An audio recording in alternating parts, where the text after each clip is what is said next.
बहुत समय पहले की बात है। माधवपुर नामक गांव में एक गरीब किसान अपनी बूढ़ी अम्मा के साथ रहा करता था।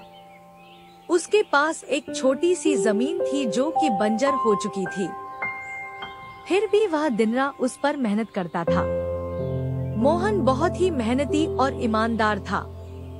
वह एक आत्मविश्वास से भरा हुआ व्यक्ति था जिसे न हालातों से डर लगता था न ही लोगों की बातों से।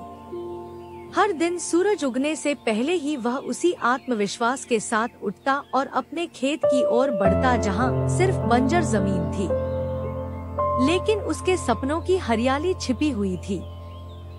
उसे यकीन था कि एक दिन उसकी मिट्टी उसे जरूर जवाब देगी, सोने जैसी फसल बनकर। ओ बेटा मोहन, तेरे लिए मैंने जमींदार से बात कर ली है। वो तुझे अपने पास काम पर रख लेंगे। तू भी जाकर उनसे एक बार बात कर ले बेटा। अब हमारे बस की बात नहीं रही। कम से कम वहां रहकर तू अपना गुजारा तो कर पाएगा। मुझे तेरा बहुत ख्याल है मोहन, इसलिए यह कदम उठाया। जाकर बात कर ले, सब ठीक हो जाएगा।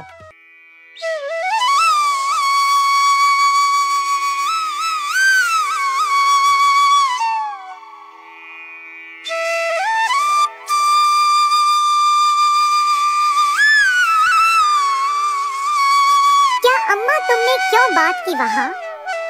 मैं नहीं जाऊंगा। हमारा खुद का खेत है तो मैं दूसरों के पास क्यों काम करने जाऊं? मैं गरीब सही मगर खुददार हूँ। मैं अपनी मिट्टी में पला हूँ, उसी में पसीना बहाऊंगा। चाहे जितनी भी मुश्किल हो अम्मा, मैं अपनी ही जमीन पर मेहनत करूंगा। किसी और की नौकरी नहीं करूंगा।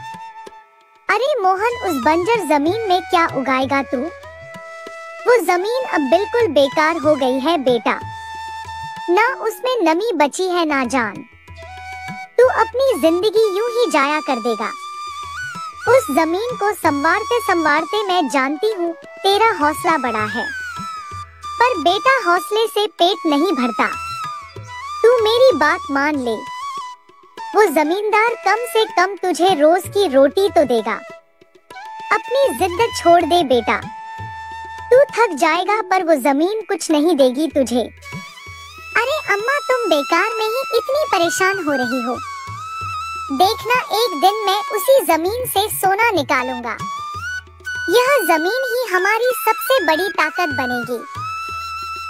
मोहन खेत में काम कर ही रहा था कि तभी वहाँ पर एक आदमी आकर बोला, अरे मोहन भैया, आपको भी मानना पड़ेगा।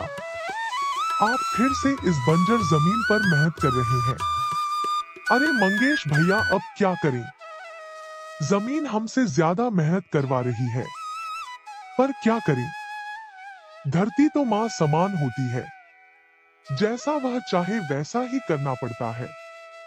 कभी सख्त हो जाती है, कभी चुपचाप सब सह लेती है, कभी बीज को छुपा लेती है तो कभी उसे जीवन दे देती है।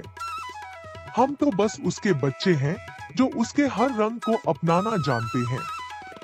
थक तो जाते हैं भैया, पर जब मिट्टी की खुशबू आती है ना तो सारी थकान उतर जाती है। उम्मीद है यह माँ हमें खाली हाथ नहीं लौटाएगी। बस थोड़ा और सब्र, थोड़ा और विश्वास। आप जैसा मूर्ख तो मैंने आज तक नहीं देखा भैया। क्या सोचते हो आप? दुनिया कहां से कहां पहुंच गई और आप अब भी उसी बंजर जमीन से उम्मीद लगाए बैठे हैं। मोहन के पास उस आदमी की बातों का कोई जवाब नहीं था। वह वहां से अपने घर चला जाता है। जब दोपहर को मोहन थक हार कर घर पहुंचता है तो देखता है कि माँ बुझे हुए चूल्हे के पास चुपचाप बैठी है।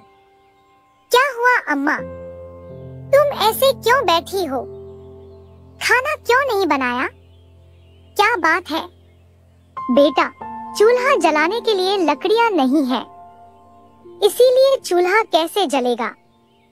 बस इतनी सी बात है अम्मा।